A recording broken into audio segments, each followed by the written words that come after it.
In 2016, the UN's General Assembly adopted a set of commitments to strengthen the protection of refugees and migrants, known as the New York Declaration, which aims to protect people on the move. In fact, the novelty of the New York Declaration, it talks about a whole of society approach in order to respond to refugee issues and to the needs of refugees. And that's great because it actually reflects reality. On May 8th and 9th, the UN General Assembly at the UN Geneva arranged this First Thematic Consultation on the Global Compact for Safe, Orderly and Regular Migration. I'm not exaggerating, or I don't want to exaggerate, but this is once in many decades opportunity to really address the lives and improve the lives of over 240 million people around the world. This Global Compact is about changing the reality for them.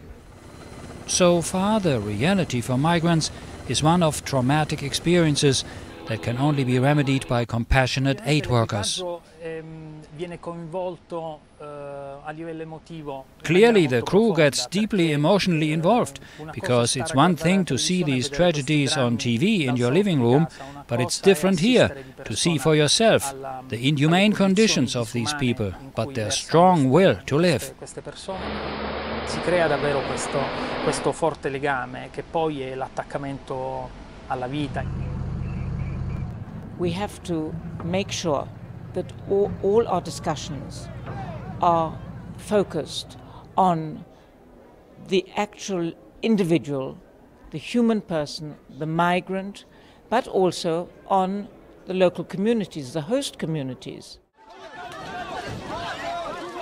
The society considers often, very often in media, mainstream media that are controlled and they know how to do they're considering migrants are a suspicious criminal.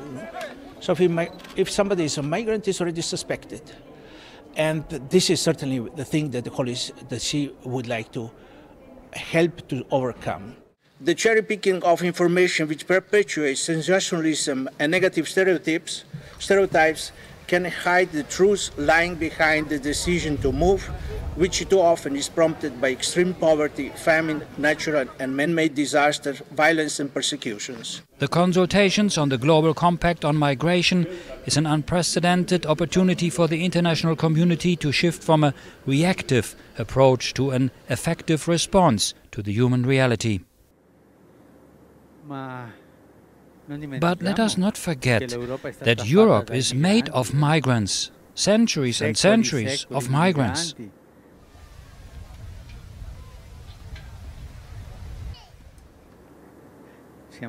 That's us.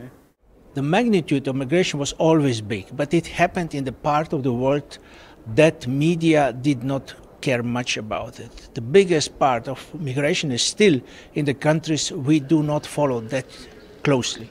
And in this whole picture, an important element for us, for the Order of Malta, is to ensure that we take into consideration the religious aspects, the faith aspects.